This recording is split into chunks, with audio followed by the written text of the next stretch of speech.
हम लोग last class में बात किए थे अबाउट रेजोनेंस का डेफिनेशन क्या होगा वो लिखवा दिए थे। अभी हम देख लेते हैं next one, that is next लिखो आप, this is cases of resonance. तो रेजोनेंस कहाँ पर होगा, अगर इसको हम यहाँ बात करें तो पहचानोगे इस तरह से, आप कहीं भी अगर डबल बॉन्ड होगा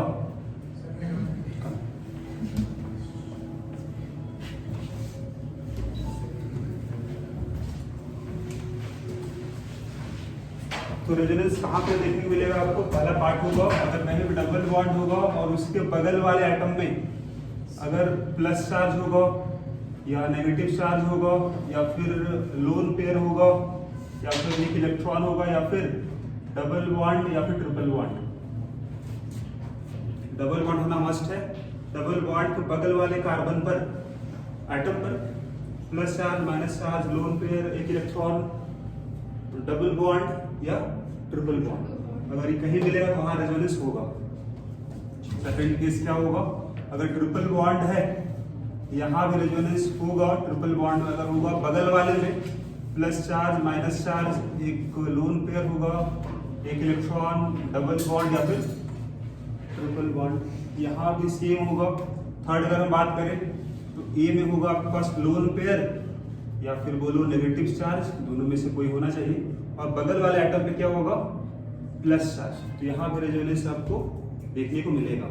ठीक है, तो पहले बार यहाँ जो भी केस लिखवाए आपको हम, अब इसी में बहुत सारा केस बनेगा। देखो पहला पार्ट में कितना बनेगा, अब क्या बोले हम डबल बॉन्ड तो होगा और उसके बगल पे क्या होगा, बगल पे प्लस चार्ज होगा, एक ये हो गया। डबल बॉन्ड होगा बगल पे माइनस चार्ज हो सकता है, डबल बॉन्ड होगा बगल पे लोन पेयर होगा, डबल बॉन्ड बगल पे एक इलेक्ट्रॉन होगा, डबल बॉन्ड होगा, फिर यहाँ भी डबल बॉन्ड आगे होगा। इसका मतलब हुआ डबल बॉन्ड आगे होगा, डबल बॉन्ड होगा सिंगल फिर डबल होगा। यही आपको मिला था बेंजीन में, लास्ट क्लास बताया था बेंजीन आपको। बेंजीन में क्या था, डबल सिंगल डबल था, double bond single bond double bond benzene में, तो वही यहाँ पर मिल रहा है आपको। फिर क्या होगा डबल बॉन्ड बगल में ट्रिपल बॉन्ड। ये सब केस में पॉसिबल होगा रेजोनेंस। उसी तरह से अगर इसको भी अगर हम यहाँ पर बात करें, यहाँ पर कौन कौन सा केस बनेगा, तो ट्रिपल बॉन्ड होगा बगल पे प्लस चार्ज, यहाँ फिर होगा नेगेटिव चार्ज, लोन पेयर एक इलेक्ट्रॉन होगा, या फिर ट्रिपल बॉन्ड यहाँ डबल बॉन्ड ट्रिपल बॉन्ड और ट्रिपल बॉन्ड। ये सब केस मिलेगा रेजोनेंस। और कहाँ मिलेगा, क्लास पे सी होगी। तो सब पेपर यहाँ लिख लो, बाकी हम यहाँ बताने वाले हैं आपको कैसे हम बनाएंगे रेजोनेटिंग स्ट्रक्चर। अब यहाँ पर एक पॉइंट अगर हम ये बोलें, अब यहाँ पर कंडीशन क्या होगा, रेजोनेंस होने के लिए कंडीशन क्या चाहिए। अब यहाँ पर तो रेजोनेंस देखने को मिलेगा, लेकिन कंडीशन क्या होगा, रेजोनेंस होने के लिए क्या रिक्वायरमेंट होगा। तो नीचे लिखो आप condition for resonance, condition for resonance.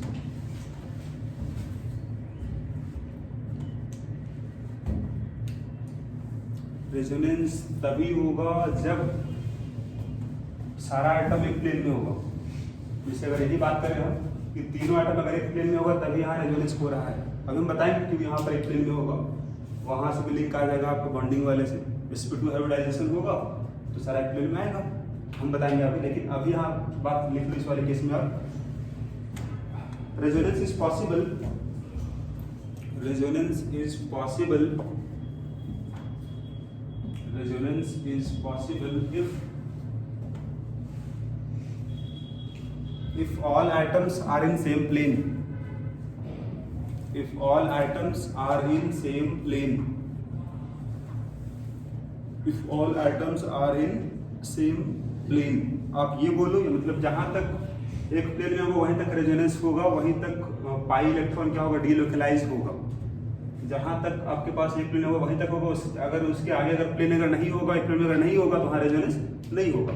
तो इस पॉइंट को नीचे लिख लो आप यहाँ पर ही। Resonance is possible up to, resonance is possible up to that carbon atom which are in same plane, which are in same plane, which are in same plane।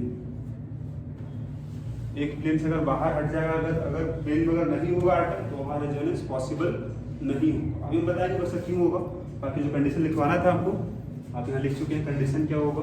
अब हम कैसे बना पाएंगे हम रेजोनेटिंग स्ट्रक्चर, तो बनाने के लिए आपको यहाँ सीखना होगा कैसे हम मूव कर पाएंगे इलेक्ट्रॉन को ऑर्गेनिक केमिस्ट्री में। यहाँ जनरली आपको क्या होगा कि आपको इलेक्ट्रॉन को मूव करना होगा, तो आप ये नीचे यहाँ लिख लो आप movement of electron in organic reaction, organic में किस तरह इलेक्ट्रॉन को आप मूव करोगे, उसके लिए हम कुछ यहाँ दिखा रहे हैं एग्जाम्पल आपको। आप एक बार यहाँ ध्यान से देख लो। देखो मान लेते हैं सपोज कोई एटम यहाँ पर सपोज रहा होगा x, ठीक है, बगल में सपोज यहाँ पर ये डबल बॉन्ड है और यहाँ पर सिंगल बॉन्ड है। यहाँ पे एटम रहा होगा, यहाँ पे एटम रहा होगा, ठीक है। अगर हम यहाँ पर एक बात ये भी अपने पास है कि अगर यहाँ इस्तेमाल करोगे एरो, अगर ये इस्तेमाल अगर करोगे एरो और एक एरो ये होगा, ये दोनों में से कोई भी इस्तेमाल होगा। अब इसका मीनिंग क्या होगा, इसका मीनिंग होगा मूवमेंट ऑफ 1 इलेक्ट्रॉन, इसका मीनिंग होगा मूवमेंट ऑफ 2 इलेक्ट्रॉन। यहाँ दो है, इस तरह से बना होगा, यह मूवमेंट ऑफ 2 इलेक्ट्रॉन। इसका मीनिंग यहाँ हो जाएगा, दिस मीन्स अगर कहीं हम एरो दिखाएंगे इसका मतलब क्या होगा, ये मूवमेंट होगा 2 इलेक्ट्रॉन का, 2 इलेक्ट्रॉन मूव करेगा। और कहीं अगर इस एरो अगर कहीं हम दिखाएंगे आपको, इसका मतलब क्या होगा, movement of 1 electron, movement of 1 electron. जैसे यहाँ पर देख लो, अगर सपोज हम एरो दिखाते हैं कुछ इस तरह से, क्या मीनिंग इसका। एक बात ये भी है, कहीं अगर डबल बॉन्ड है मतलब क्या होता है, sigma pi, pi bond weak होता है सिग्मा से, राइट। तो कभी भी अगर हम शिफ्ट करेंगे तो पाई बॉन्ड ही ब्रेक होगा। अगर एरो को हम बॉन्ड से उठा के एटम में रखेंगे, इसका मतलब क्या होगा कि जो पाई बॉन्ड था, बॉन्ड में होता है 2 इलेक्ट्रॉन, पाई बॉन्ड बना हुआ 2 इलेक्ट्रॉन से, बगल को एटम रहा होगा, तो दोनों इलेक्ट्रॉन कहाँ चला जाएगा, एटम के ऊपर चला जाएगा। मतलब अगर इस तरह एरो कहीं मिले आपको, इसका मीनिंग क्या हुआ, कुछ ऐसा हो गया होगा, मतलब 2 इलेक्ट्रॉन जो पाई बॉन्ड बना था वो कहाँ चला गया, एटम के ऊपर चला गया। मतलब यहाँ पर इलेक्ट्रॉन मूवमेंट कहाँ हुआ, पाई बॉन्ड से एटम में, पाई बॉन्ड से एटम में हुआ। तो बगल में लिख भी लो ब्रैकेट में आप, यहाँ मूवमेंट ऑफ इलेक्ट्रॉन कहाँ हुआ है, from pi bond to atom. कहीं अगर दिखे आपको, इसका मीनिंग ये होता है। एक और एग्जांपल दिखा रहे हैं आपको, सपोज कहीं अगर ऐसा मिल जाए आपको, सपोज इसमें इलेक्ट्रॉन पेयर था, और सपोज अगर आपको यहाँ देखने के लिए मिले कि इलेक्ट्रॉन पेयर को हम सपोज बॉन्ड में रखें, मतलब 2 एटम, आराम से बैठो, देखो क्या बोल रहे हैं आपको, अगर इलेक्ट्रॉन पेयर को क्या करें हम बॉन्ड में रखें, मतलब 2 एटम के बीच में रख दें, इसका मतलब क्या होगा कि 2 इलेक्ट्रॉन क्या करेगा, पाई बॉन्ड बना देगा। इसका उल्टा जी, यहाँ पर क्या बोले थे, पाई बॉन्ड था वो कहाँ चला गया, एटम पे चला गया, 2 इलेक्ट्रॉन यहाँ डेवलप हो गया। अगर इसका उल्टा बोले हम, अगर इलेक्ट्रॉन को अगर हम रख दें 2 एटम के बीच में, मतलब बॉन्ड के बीच में रख दें, इसका मतलब क्या होगा, वहां पाई बॉन्ड बन जाएगा। तो इसको दिखाओ कैसे आप, एक बॉन्ड बन गया। तो यहाँ पर क्या हुआ है, यहाँ पर ही मूवमेंट ऑफ इलेक्ट्रॉन कहाँ से कहाँ हुआ, फ्रॉम एटम में था इलेक्ट्रॉन अभी आपके पास, फ्रॉम एटम टू एडजेसेंट, मतलब बगल में एडजेसेंट बॉन्ड, तो बगल वाले बॉन्ड पे चला गया, वहां पाई बॉन्ड फॉर्मेशन हो गया। ये इसका मीनिंग होगा। एक और है, एक और हम जो केस बता रहे थे आपको, अगर मान लो कुछ ऐसा करते हैं, ये सेम था ना, सेम इसको यहाँ पर देखो। अब मान लो अगर कोई कहीं पर दिखे आपको इस तरह से कि बगल में जो पाई बॉन्ड था, यहाँ से बॉन्ड, यहाँ से एरो था और कहाँ चला गया, बगल में चला गया, बगल वाले बॉन्ड में चला गया। इसका मतलब क्या होगा, इसका मतलब ये होगा, ये बॉन्ड यहाँ से टूट गया पाई बॉन्ड, और कहाँ चला गया, बगल वाले बॉन्ड पे चला गया। सेम काम जी, देखो यहाँ पर क्या हो पाएंगे, ये टूटा, पहले एटम पे गया, फिर एटम वाला बगल पे गया, तो यही बनेगा। मतलब यहाँ हम दो स्टेप को एक साथ दिखा दिए, यहाँ दो बार कर रहे थे ना, पहले एटम से गया फिर एटम से बगल बॉन्ड पे गया, यहाँ पर हम उसको हम एक स्टेप में दिखा दे रहे हैं सीधा बगल पे। मतलब क्या हुआ, ये पाई बॉन्ड यहाँ से कहाँ चला गया, बगल पे चला गया। यहाँ बताओगे यहाँ मूवमेंट ऑफ इलेक्ट्रॉन हुआ है फ्रॉम, बोल सकते हो from pi bond two adjacent bond, मतलब बगल वाला बॉन्ड, एडजेसेंट बॉन्ड। अब हम बताते हैं यहाँ पर कैसे आप बना पाओगे रेजोनेटिंग स्ट्रक्चर। यहाँ कुछ रूल्स होगा, so write rules to draw resonating structure. Resonating structure बनाने के लिए कुछ रूल्स होता है, तो उसको आप यहाँ लिख दो।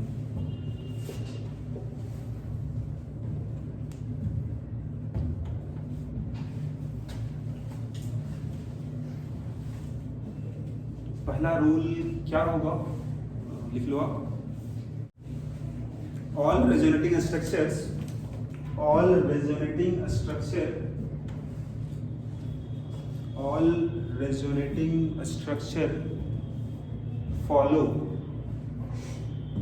follow octet rule।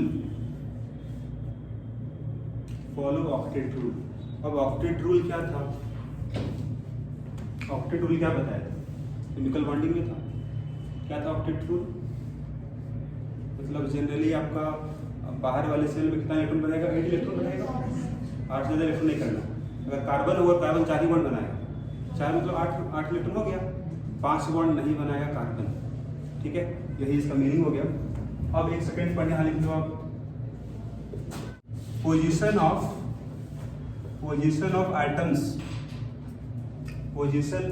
Atoms in all resonating structure.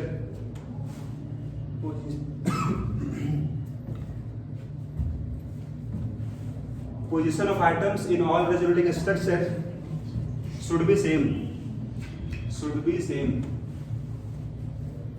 Position of atoms in all resonating structure should be same। मतलब सारे रेजोनेटिंग स्ट्रक्चर में एटम का पोजीशन नहीं बदलेगा, एटम जहाँ है वही रहेगा। मतलब आप जैसे अगर हम एग्जांपल अभी हम बताने वाले हैं, तो केवल बॉन्ड से, जैसे यहाँ पर देखो, यहाँ पे क्या हुआ, पाई बॉन्ड पहले यहाँ था, अब कहाँ चला गया, बगल में चला गया ना। एटम पोजीशन नहीं बदलेगा, एटम एक्स यहाँ है, यहाँ एक्स रहेगा, बगल में कोई एटम रहा होगा, यहाँ पर एटम पोजीशन नहीं बदलेगा, केवल पाई बॉन्ड शिफ्ट हो गया। ठीक है, अब एक पॉइंट और यहाँ लिखो, थर्ड पॉइंट करके, number of non bonding electrons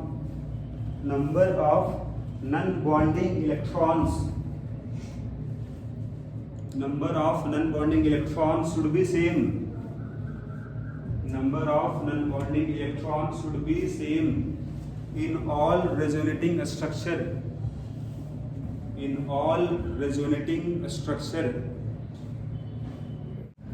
fourth point यहाँ लिख सकते हो आप,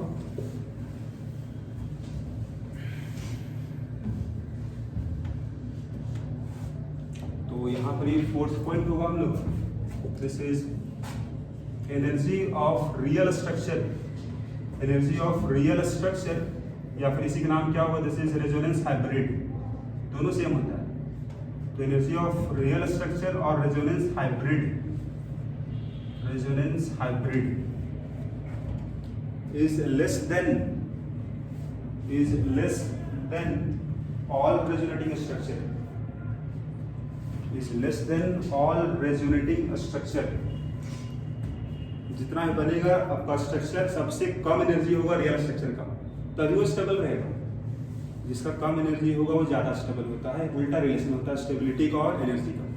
सिंपल है, अगर मान लो आप लोग में जिसके पास ज़्यादा एनर्जी होगा वो जनरली स्टेबल नहीं होगा, वो अनस्टेबल होगा, वो रिएक्शन करना चाहेगा, जानबूझकर किसी और से मतलब डिबेट करेगा या फिर जो कुछ होगा ना पॉसिबल तरीका, ताकि वो अपना एनर्जी का ही यूज कर सके। जिसमें ज़्यादा एनर्जी होगा क्या होगा, अनस्टेबल होगा, रिएक्टिव ज़्यादा होगा। जिसमें कम एनर्जी होगा वो स्टेबल होगा, है ना। तो सेम यहाँ भी अप्लाई होता है। तो हमेशा आपका रियल स्ट्रक्चर का एनर्जी क्या होगा, कम होगा ऑल रेजोनेटिंग स्ट्रक्चर। ठीक है, एक पॉइंट और यहाँ लिखो, फिफ्थ पॉइंट,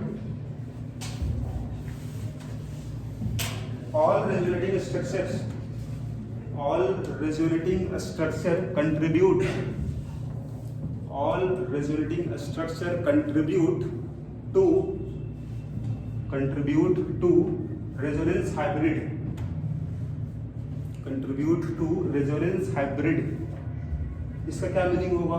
तो जितना भी बनेगा रेजोनेटिंग स्ट्रक्चर सबका कुछ ना कुछ प्रॉपर्टी मैच करेगा रियल स्ट्रक्चर से, वही बोल रहे कंट्रीब्यूट टू रियल स्ट्रक्चर या फिर रेजोनेंस हाइब्रिड।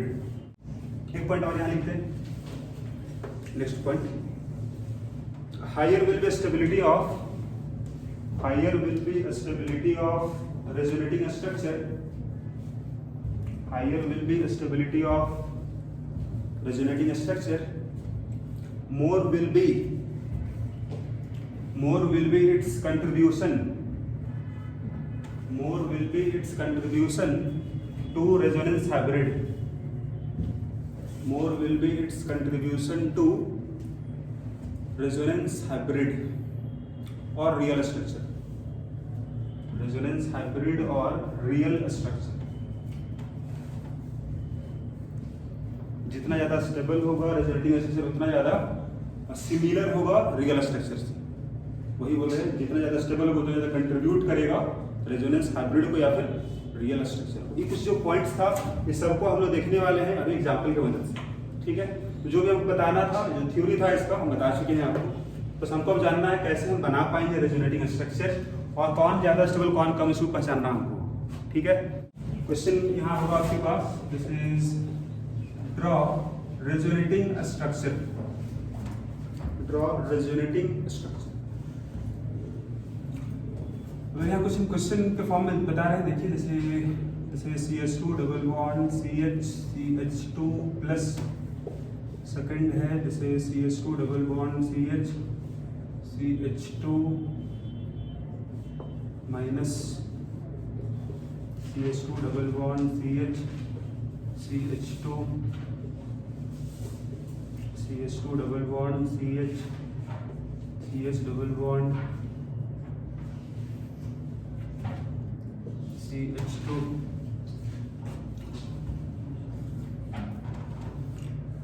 अब यहां देख लो आप कैसे बना पाओगे आप रेजोनेटिंग स्ट्रक्चर। जब भी बनाओगे आप रेजोनेटिंग स्ट्रक्चर तो एरो इस्तेमाल करोगे इस तरह का, मतलब एरो दोनों साइड दिखाओ, ठीक है। अब यहाँ देखो हम क्या यहाँ पर करने वाले हैं, यहाँ देखो इस वाले केस में अगर एरो को आप पाई बॉन्ड से उठा के बगल में रखोगे क्या होगा? पाई बॉन्ड जो बगल में था वो बगल में चला गया है ना, तो जरा यहाँ पर देखो तो क्योंकि यहाँ प्लस चार्ज है, अगर प्लस इसमें होगा मतलब कौन सा केस होगा, हम बताए थे आप केस ऑफ रेजोनेटिंग स्ट्रक्चर। पीछे जरा केस देखो आप, केसेस ऑफ रेजोनेंस, जिसमें बताए थे आपको हम कि A डबल बॉन्ड B होगा और C के पास प्लस है। ये कंडीशन यहाँ दिख रहा है आपको, बिल्कुल सेम दिख रहा है, डबल बॉन्ड यहाँ भी है, बगल में प्लस चार्ज है, तो यहाँ रेजोनेंस होगा। तो अब हम यहाँ पर क्या करने वाले हैं, हम इसको दो स्टेप में दिखा सकते हैं इस तरह से।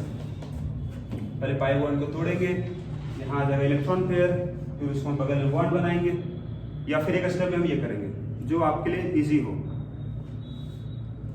आप ये काम भी कर सकते हो दो स्टेप में, लेकिन हम एक स्टेप में दिखा रहे हैं आपको डायरेक्टली। देखो क्या करना होगा हम लोग को, क्योंकि हम प्लस है तो इलेक्ट्रॉन इसके तरफ ही मूव करेगा, plus will attract electron, electron negative है, तो ये इसको यहाँ से उठा के हम बगल में रख दिए। इसका मीनिंग क्या हुआ कि यहाँ जो डबल बॉन्ड था अब वो डबल बॉन्ड नहीं रहेगा, वो अब सिंगल, और बगल में क्या होगा यहाँ पर डबल हो गया। प्लस अब कहाँ डेवलप हो जाएगा, यहाँ से बॉन्ड टूटा है ना, क्योंकि अब इस कार्बन के पास पहले 4 बॉन्ड था, 2 यहाँ बॉन्ड था, 2 हाइड्रोजन था, 4 बॉन्ड था पहले। अब यहाँ पे से कितना बॉन्ड होगा, 3 ही बॉन्ड अब होगा, 2 हाइड्रोजन के साथ बॉन्ड, 1 ही बॉन्ड, 3 बॉन्ड है। तो 4 में से एक बॉन्ड अब 3 बनाया है ना, कम बनाया है 1, इसलिए एक प्लस साइन हो गया। नॉर्मली यहाँ भी वही हुआ है, इसमें भी 3 ही बॉन्ड बना, इसलिए यहाँ प्लस साइन था। यहाँ देखो जिस वाले केस में यहाँ कोई केस मिल रहा है आपको, केस ऑफ रेजोनेंस से देखो A डबल बॉन्ड B होगा C के पास, लोन पेयर बताए थे पीछे, देखो केस ऑफ रेजोनेंस में डबल बॉन्ड के बगल में लोन पेयर, या फिर क्या बोले थे नेगेटिव साइड बोले, क्या दिख रहा है आपके पास लोन पेयर, तो यहाँ पे क्या करना होगा आपको, अगर यहाँ नेगेटिव चार्ज है, अगर यहाँ लोन पेयर है तो यही मूव करेगा। अगर यहाँ लोन पेयर होगा तो इसके तरफ इलेक्ट्रॉन अब नहीं आएगा, रिपेल करेगा ना इलेक्ट्रॉन, तो ये पाई बॉन्ड इधर अब नहीं आ पाएगा। ठीक है, तो अब इसका उल्टा यहाँ पर क्या करोगे, यहाँ अगर दोगे इसका मतलब क्या होगा जी, यहाँ बीच में बॉन्ड बनेगा। यहाँ देखो, अगर एटम यहाँ 2 इलेक्ट्रॉन था उसको हम रखे बॉन्ड में, क्या ये बॉन्ड बनता था ना, तो यहाँ बॉन्ड बनेगा। ये बॉन्ड तभी बनेगा जब इसका एक बॉन्ड टूटेगा, क्योंकि इस कार्बन का भी 4 बॉन्ड बना हुआ है, 1 बॉन्ड 2 बॉन्ड 3 बॉन्ड, एक हाइड्रोजन 4, तो 4 बॉन्ड है। हम अभी जस्ट बोले थे कार्बन 5 बॉन्ड बनाएगा नहीं, तो इसका एक बॉन्ड पाई बॉन्ड का तोड़ना पड़ेगा बगल में, तभी तो नया बॉन्ड बनेगा। तो हम 2 एरो एक साथ दिखा दिया अभी यहाँ पे। अब इसके कारण क्या हुआ होगा, स्ट्रक्चर में क्या चेंज हुआ उसको हम यहाँ दिखाएं। तो पहले क्या करो आप कि पहले बेसिक जो आइटम उसको दिखा दो, CH2 था, CH था, CH2 क्या हुआ, यहाँ पर ही अगर इलेक्ट्रॉन आया मतलब यहाँ बॉन्ड बनेगा, पाई बॉन्ड है, बॉन्ड बनेगा। और यहाँ जो पाई बॉन्ड था वो कहाँ चला गया, एटम के ऊपर चला गया ना, मतलब यहाँ पर ही, राइट। चार्ज कितना होगा, नेगेटिव होगा। नेगेटिव क्यों होगा, अगर क्वेश्चन किसी पास आ रहा हो यहाँ नेगेटिव चार्ज क्यों होगा, ये तरीका बता रहे हैं, एक बार देख लो, हर जगह काम आएगा। क्या CH2 को आप ऐसे यहाँ दिखा सकते हो इस वाले केस को, कि यहाँ एक हाइड्रोजन है, एक हाइड्रोजन ये रहा। ठीक है, अब ध्यान से वो देखना, बताओ इस कार्बन के पास कितना इलेक्ट्रॉन होगा अपना, यहाँ 1 इलेक्ट्रॉन होगा जी, अगर बॉन्ड बना है, 1 इलेक्ट्रॉन हाइड्रोजन, फिर 1 इलेक्ट्रॉन कार्बन का, एक यहाँ होगा अपना कार्बन का, एक यहाँ होगा दूसरा, यहाँ होगा तीसरा, 3 और यहाँ 2, कितना हो गया 5। होता कितना है कार्बन में वैलेंस इलेक्ट्रॉन, एक ज्यादा है ना, इसीलिए यहाँ एक माइनस चार्ज हो गया। ठीक है ना, आ जाओ यहाँ पर, यहाँ पे कैसे बनाओगे आप, तो यहाँ 1 इलेक्ट्रॉन इसके पास है, देख लो इस वाले केस में यहाँ प्लस चार्ज नहीं है, ना ही माइनस चार्ज है, ना ही लोन पेयर है, तो यहाँ पे कैसे बनाओगे आप। अभी कौन सा केस होगा जी, A double bond B, C के पास सिंगल इलेक्ट्रॉन वाला केस है, तो जरा देखिए यहाँ पे कैसे करोगे। अब अगर इस पास 1 इलेक्ट्रॉन है, यहाँ बॉन्ड तभी बनेगा जब इसके पास भी 1 इलेक्ट्रॉन होता, दोनों पास होता ना, अपना शेयरिंग करेगा तो बॉन्ड बना लेगा। तो 1 इलेक्ट्रॉन चलेगा इसके तरफ, 1 इलेक्ट्रॉन इसके तरफ, एरो यहाँ दिखाया क्या, देखो इसका मीनिंग क्या होगा, मूवमेंट ऑफ 1 इलेक्ट्रॉन, वही एरो यहाँ इस्तेमाल किए। यहाँ 2 इलेक्ट्रॉन था पाई बॉन्ड में, 1 इलेक्ट्रॉन इधर, 1 इलेक्ट्रॉन इधर। अब ये दोनों मिलकर पाई बॉन्ड बना लेगा, ये दोनों मिलकर पाई बॉन्ड बना लेगा। यहाँ जो इलेक्ट्रॉन आया था ना वही यहाँ पाई बॉन्ड, तो उसी एरो को हम यहाँ पर थोड़ा सा आगे बनाते हैं ताकि यहाँ पर इलेक्ट्रॉन चला गया, यहाँ बॉन्ड फॉर्मेशन हो जाएगा। क्या बना होगा, ये CH2 CH डबल बॉन्ड हो गया, और यहाँ पर ही ये इलेक्ट्रॉन यहाँ है, इलेक्ट्रॉन यहाँ दिखा दिए। यहाँ कैसे बनेगा देखो, यहाँ तो हर तरफ सिमेट्रिकल है, कहीं से भी आप बना सकते हो, कोई दिक्कत है नहीं। देखो यहाँ ध्यान से, डबल बॉन्ड है, यहाँ भी डबल बॉन्ड है, पूरा सिमेट्रिकल मॉलिक्यूल है। कैसे करोगे यहाँ समझो आप। अगर मान लेते हैं पाई बॉन्ड को अगर शिफ्ट करोगे बगल में जी, तो यहाँ पर डेवलप क्या हो जाएगा, 2 इलेक्ट्रॉन, यहाँ देखो इसका, ठीक है, यहाँ डेवलप क्या होगा जी, प्लस, इसका बॉन्ड टूटा है, प्लस डेवलप इसमें होगा। अब A डबल बॉन्ड B, बगल में प्लस चार्ज, यही केस हो गया। अगर पाई बॉन्ड टूटा है इधर, यहाँ बना प्लस चार्ज, मतलब इस ये पहला केस बन गया। तो फिर क्या करोगे आप,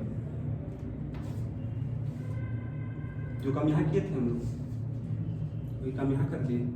क्या बना होगा, तो आप इसको बना सकते हो कुछ इस तरह का, देखो CH डबल बॉन्ड CH2 यहाँ आ गया कुछ इस तरह। एक बार इसको कॉपी करो आराम से, अब देखो कहाँ कहाँ को प्रॉब्लम आ रहा है, उसको पूछो आप, वो बना लो। नेगेटिव चार्ज का क्या सेकंड वो लास्ट वाला जो नेगेटिव चार्ज, यहाँ नेगेटिव चार्ज होगा इसमें कार्बन, वो वाला लास्ट कार्बन, इसमें कार्बन नेगेटिव था ना, तो नेगेटिव कहाँ गया। देखो जी यहाँ जो 2 इलेक्ट्रॉन था, ठीक है ना, वही इलेक्ट्रॉन यहाँ पाई बॉन्ड बनाया, तो अगर पाई बॉन्ड बना दिया तो फिर नेगेटिव इसमें अब क्यों होगा, यहाँ चेक करो आप फिर से, देखो यहाँ 2 बॉन्ड हाइड्रोजन था, देखो जी, हम मतलब इस कार्बन में कितना इलेक्ट्रॉन होगा अपना, यहाँ एक इलेक्ट्रॉन होगा, यहाँ एक होगा, 2 3 4, होता भी 4 इसका वैलेंस इलेक्ट्रॉन, नॉर्मल केस है, चार्ज क्यों देंगे? चार्ज कहीं भी अगर दिखेगा वो क्या होगा, फॉर्मल चार्ज होता है। अगर वैलेंस इलेक्ट्रॉन के बराबर अगर दिखेगा इलेक्ट्रॉन तो वहाँ चार्ज नहीं होगा। अगर इलेक्ट्रॉन वैलेंस इलेक्ट्रॉन से ज़्यादा हो गया तो नेगेटिव चार्ज देंगे, अगर उससे कम हो गया तो प्लस चार्ज। यही लॉजिक है फॉर्मल चार्ज। सपोज अगर कुछ ऐसा एग्जांपल है,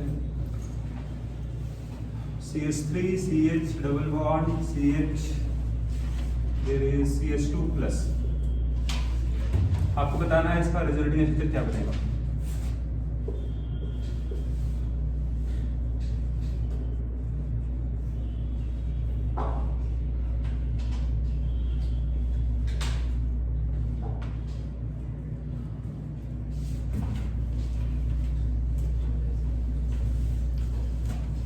देखिए, सबसे पहले आपको यहाँ पर पहचानना ये होगा कि यहाँ पर जो केस बताए थे आपको हम रेजोनेंस होने के लिए, यहाँ क्या कोई केस से मैच करेगा?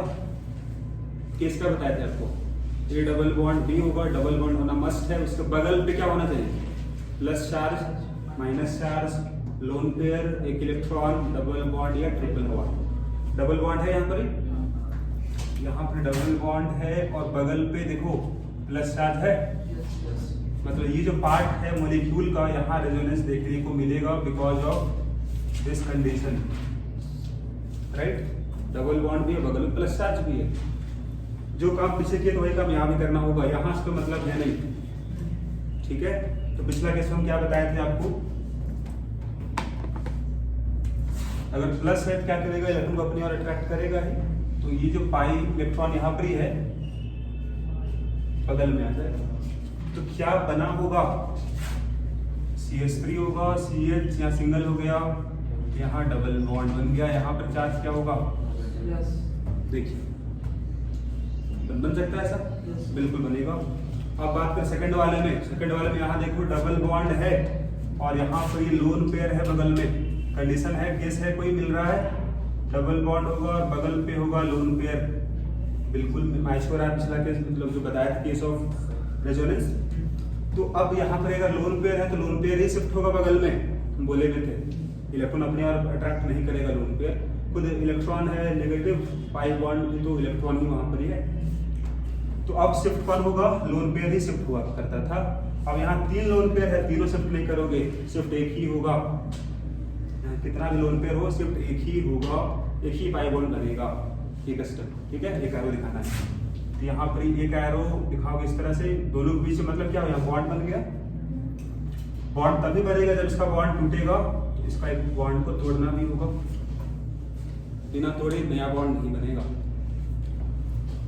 तो यहाँ पर क्या हुआ है देखो, CH3 CH सिंगल हो गया, यहाँ बन गया डबल बॉन्ड। अब फ्लोरीन पे चार्ज क्या होगा जी, बताइए? फ्लोरीन पे चार्ज क्या होगा, कार्बन पे चार्ज क्या होगा, आप बताइए? फॉर्मल चार्ज क्या होगा कार्बन पर? नेगेटिव होगा, इसमें पॉजिटिव होगा। नेगेटिव क्यों होगा कार्बन पर? क्योंकि उसमें 5 है, इलेक्ट्रॉन यहाँ 5 दिख रहा है कार्बन का अपना। 3 तो बॉन्ड बना लिया है, 1 बॉन्ड 2 बॉन्ड हाइड्रोजन के साथ 3 बॉन्ड, और इधर 2 इलेक्ट्रॉन, 5 इलेक्ट्रॉन। होता तो 4 ही है ना बैलेंस, एक ज्यादा इसलिए एक माइनस। इसमें देखो इससे कितना होगा अपना इलेक्ट्रॉन, बॉन्ड 2 है, 2 इलेक्ट्रॉन उधर हो गया, 2 4 2 6 होता है 7 वैलेंस इलेक्ट्रॉन से फ्लोरीन का। यहाँ 6 ही दिख रहा है, एक कम हो गया ना, एक प्लस।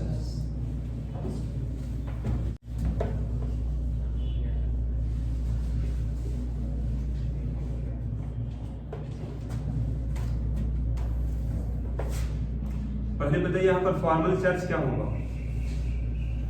इस ऑक्सीजन का फॉर्मल चार्ज क्या होगा बताइए? माइनस होगा। क्यों माइनस होगा जी? क्योंकि वैलेंस तो 6 होता है, लेकिन यहाँ दिख रहा है 7, 2 4 6 और एक बॉन्ड भी इलेक्ट्रॉन होगा इसका 7 दिख रहा है। इसमें चार्ज कितना होगा नाइट्रोजन पर? फॉर्मल चार्ज कुछ होगा चार्ज? +1 होगा। क्यों होगा? पाँच इलेक्ट्रॉन क्योंकि होता है वैलेंस इलेक्ट्रॉन 5, यहाँ दिख रहा है 4 ही बॉन्ड, एक तो चार्ज होगा ना +1। तो ये चार्ज +1 क्यों हुआ? बिकॉज ऑफ फॉर्मल चार्ज है। अब यहाँ देखो क्या यहाँ पर रेजोनेंस होगा या नहीं होगा। जो केस बताए थे हम पिछला रेजोनेंस के लिए, उससे मैच करो क्या यहाँ आपको रेजोनेंस देखने को मिलेगा या नहीं मिलेगा।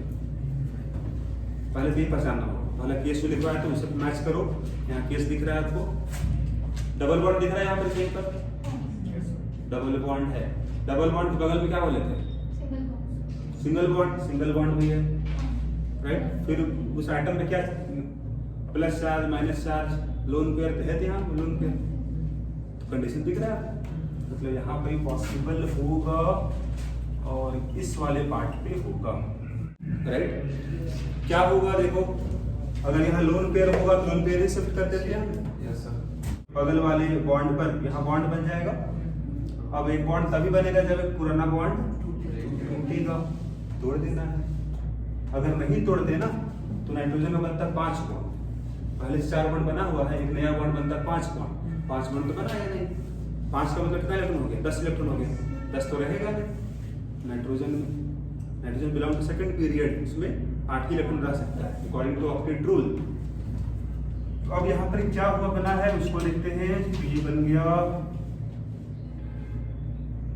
तो यहाँ पर ही बन जाएगा कुछ इस तरह से, सिंगल बॉन्ड, ये डबल बॉन्ड बन गया। यहाँ इलेक्ट्रॉन अब बच जाएगा, ये 4 इलेक्ट्रॉन और यहाँ हो जाएगा 6 इलेक्ट्रॉन। यहाँ फॉर्मल चार्ज नेगेटिव, यहाँ पॉजिटिव, राइट। अब एक बात और भी है जो यहाँ बताना जरूरी है, उसको यहाँ समझ लो पहले। अभी आप क्या यहाँ पर क्या बना रहे हो? रेजोनेटिंग स्ट्रक्चर बना रहे हो ना, दिस आर रेजोनेटिंग स्ट्रक्चर। मतलब ये दोनों एक ही कंपाउंड का रिप्रेजेंटेशन है। एक ही कंपाउंड को हम 2 तरीके से दिखा रहे हैं, सब वही है।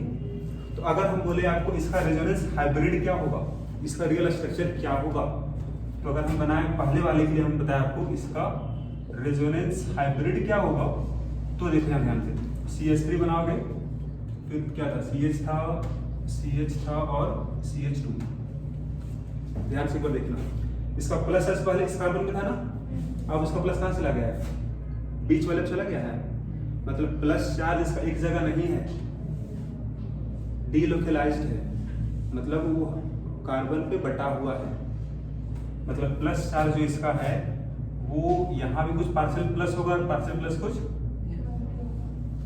दिख रहा है, प्लस यहाँ प्लस यहाँ बटा हुआ है, प्लस है उसका तीनों कार्बन के बीच में, राइट। और पाई बॉन्ड में देखो, पाई बॉन्ड यहाँ दिख रहा है, एक बार पाई बॉन्ड यहाँ दिख रहा है। मतलब पाई बॉन्ड कहीं एक जगह नहीं है, बल्कि वो भी क्या है? डिस्ट्रीब्यूटेड है, डीलोकलाइज्ड है।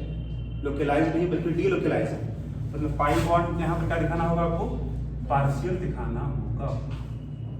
अगर एक ही पाई बॉन्ड 2 जगह रहेगा जी तो क्या होगा? हाफ हाफ ना हो जाएगा, इसलिए डॉट से दिखा। यहाँ बॉन्ड ऑर्डर जो होगा ना, जैसे यहाँ पर क्या दिख रहा है? बॉन्ड ऑर्डर 2 बॉन्ड दिख रहा है, यहाँ सिंगल बॉन्ड दिख रहा है, यहाँ सिंगल यहाँ डबल दिख रहा है। यहाँ जो डबल दिख रहा है रियल वो डबल नहीं है, क्या है वो? सिंगल डबल के बीच में पार्शियल डबल बॉन्ड है वो, जैसा बात बोले थे हम बेंजीन के लिए, वही काम यहाँ हो रहा है। यही होगा आपका क्या? This is our real structure, यही है। जिससे इसका जो रेजोनेंस हाइब्रिड ये बन गया, समझ में आ गया बात। इसका पाई बॉन्ड क्या था? डीलोकलाइज्ड था। यहाँ देखो, यहाँ इस वाले केस में क्या हो रहा है? पाई बॉन्ड एक बार यहाँ दिख रहा है आपको, एक बार पाई बॉन्ड यहाँ दिख रहा है। मतलब पाई बॉन्ड एक जगह नहीं है, बल्कि क्या है? डीलोकलाइज्ड है। तो अगर इसका रेजोनेंस हाइब्रिड क्या बनेगा? रेजोनेंस हाइब्रिड तो बनाओगे आप CH3 CH और फ्लोरीन है।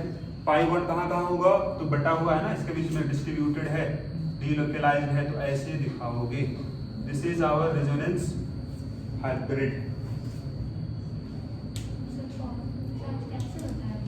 हाँ जी, नेट चार्ज देखो यहाँ पर आप, अगर यहाँ देखो इसमें कोई चार्ज था क्या? नहीं था, है ना। अब हम ये एक बात आपको भी बोले भी थे कि जो ज्यादा स्टेबल होगा ना रेजोनेटिंग स्ट्रक्चर, वही ज्यादा कंट्रीब्यूट करेगा रेजोनेंस हाइब्रिड को। पीछे लिखवाए थे हम, जो ज्यादा स्टेबल होगा वही कंट्रीब्यूट करेगा ज्यादा इस स्ट्रक्चर में। इसका स्ट्रक्चर किससे मिलेगा? जो ज्यादा स्टेबल होगा। ज्यादा स्टेबल इसमें कौन होगा? जो न्यूट्रल होगा। इसमें अगर चार्ज है तो कम स्टेबल होगा, ज्यादा स्टेबल कौन होगा? जो न्यूट्रल होगा। तो ये ज्यादा स्टेबल, अगर इसको चार्ज तो नहीं दिख रहा है आपको, इसीलिए यहाँ पे कोई चार्ज हम नहीं दिखा रहे जनरली। केवल पाई बॉन्ड को आप शिफ्ट करा दो, मतलब डीलोकलाइज करा दो। एक बार यहाँ देखो, इसका हाइब्रिड क्या बनेगा, इसका रेजोनेंस हाइब्रिड क्या बना होगा। तो फिर से वही काम, CH3 बना दो, N होगा। पाई बॉन्ड देखो, पाई बॉन्ड कहाँ कहाँ डिस्ट्रीब्यूटेड है, यहाँ एक बार यहाँ दिखा रहे हैं। तो उसमें क्या देखोगे आप, यहाँ पर पार्शियल इस तरह दिखा दोगे और इसको आप इस तरह से दिखा दो। बाकी यहाँ भी नेट चार्ज 0 ही है ना जी, प्लस माइनस मतलब नेट चार्ज क्या है, 0 ही हो गया। अगर आपको दिखाना होगा फॉर्मल चार्ज, क्या दिखाओगे इसमें, प्लस इसमें क्या चार्ज होगा, माइनस इसमें क्या होगा, क्योंकि यहाँ भी माइनस है यहाँ भी माइनस है, फॉर्मल चार्ज। तो हम माइनस दिखा सकते हैं आपका रेजोनेंस हाइब्रिड में।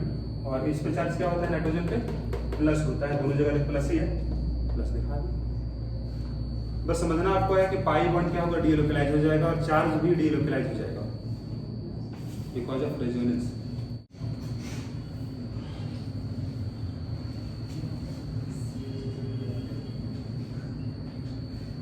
इसको बताना है आपको रेजोनेटिंग स्ट्रक्चर।